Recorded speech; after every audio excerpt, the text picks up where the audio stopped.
नमस्कार। मन वैरागी तन अनुरागी, कदम कदम दुश्वारी है। मन वैरागी तन अनुरागी, कदम कदम दुश्वारी है।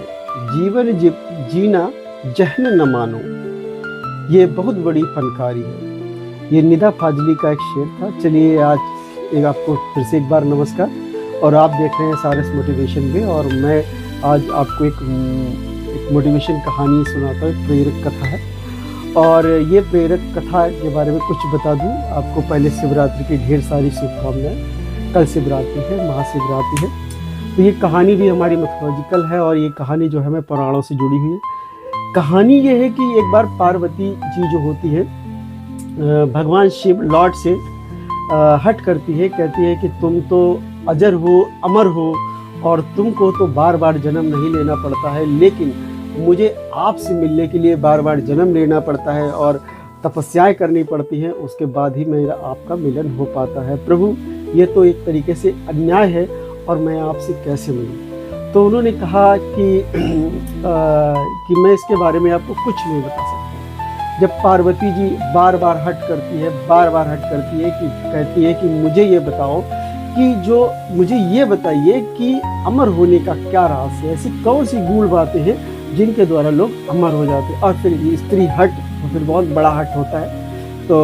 भगवान जी जो हैं पार्वती जी के ना कहने पर फिर मान जाते, कहते ठीक है मैं चलूँगा, लेकिन अब हम लोगों की एक शर्त है कि हम दोनों के अलावा वहाँ पर कोई तीसरा प्राणी नहीं होना चाहिए। तो भगवान शिव की खोज शुरू हो गई, और भगवान शिव जो थे चलते जा रहे थे, लेकिन उनकी शर्त थी कि उन दोनों के अलावा वहाँ पर कोई तीसरा प्राणी नहीं होना चाहिए।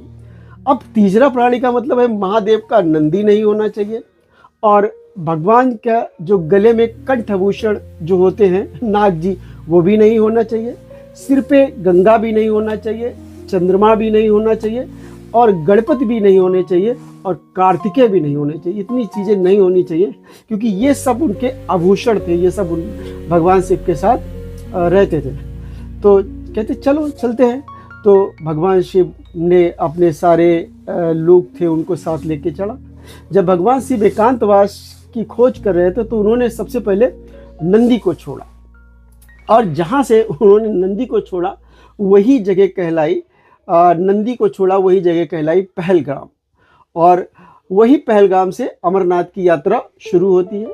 फिर जब थोड़ी दूर आगे चलने के बाद भगवान शिव ने अपनी जटाओं से चंद्रमा को खोला और चंद्रमा को अलग किया। और वही जगह जब हम अमरनाथ की तरफ चलते हैं तो हमें पड़ती है एक जगह चंदनबाड़ी, वही जगह चंदनबाड़ी कहलाए। और जब भगवान शिव आगे चले और उन्होंने अपने कंठ आभूषण मतलब सर्प को खोला, और सर्प को खोल के उन्होंने वहाँ पर डाला, और वही जगह शेषनाग को खोला और वहीं पे डाला, तो वो जगह कहलाई पंचतरणी। ठीक है, भगवान शिव आगे चले और उन्होंने गणेश जी को छोड़ा, और वही जगह कहलाई गणेश टॉप, और उसे महागुड़ा पर्वत के नाम से भी जानते हैं। और जब आगे चले तो उनके साथ सबको छोड़ते हुए वो आगे जा रहे थे, तो उनके साथ पिस्सू नाम का एक कीड़ा था। तो अब भगवान शिव की ये शर्त थी कोई तीसरा नहीं होना चाहिए, तो उन्होंने पिस्सू नाम के कीड़े को जहाँ पर छोड़ा वो कहलाई पिस्सू घाटी। अब भगवान शिव जो थे उन्होंने खोज करते चलते गए उन्होंने एक जगह की खोज की, और जगह में एक गुफा थी, और गुफा के अंदर भगवान शिव और पार्वती प्रवेश कर गए। भगवान शिव ने उन अमर होने का गुण रहस्य पार्वती को बताना शुरू किया। अब पार्वती जी ने सुनना शुरू किया, और वहां पर जब वो गुफा में घुस रहे थे, तो गुफा में उनके साथ 2 कबूतर भी घुस गए। अब पार्वती जी जो थी कथा सुन रही थी, बड़ी मग्न थी, और शिव जी जो थे वो कथा सुना रहे थे। अब क्या हुआ कि शिव जी कथा सुनाते रहे, पार्वती जी कथा सुनती रही। अब थोड़ी देर के बाद पार्वती जी को नींद आ गई।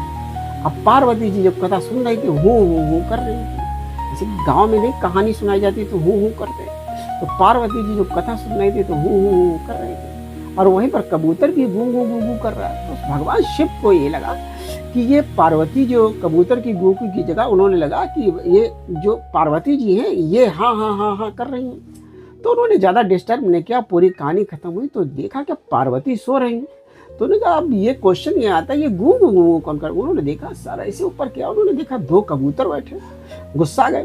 भगवान शिव ने कहा चलो मैं अब तुम्हारा वध कर देता हूँ। जैसे उन कबूतर को पकड़ा तो कबूतर ने कहा मुझे माफ करिए, अगर आपने मेरा वध कर दिया तो जो मैंने कथा सुनी है अमर होने की, वो कथा तो झूठी हो जाएगी। तो प्रभु बताइए ये कैसे संभव है। तो जो भगवान शंकर थे ये क्रोधित भी हैं और दयालु भी हैं। जो इंसान क्रोधित भी होता है वो दयालु भी होता है। तो उन्होंने, भगवान शंकर ने उसे अमर होने का वरदान दे दिया और वही गुफा कहलाई अमरनाथ गुफा, जहाँ पर आज भी श्रद्धालु जाते हैं और जो श्रद्धालु जाता है उसकी सारी मनोकामना पूरी होती है। चलिए एक बार फिर से जोर से बोलो, हर हर महादेव। चलिए इसी के साथ नमस्कार और चलते हैं। बताइएगा आपको स्टोरी आज की कैसे लगी। Bye bye.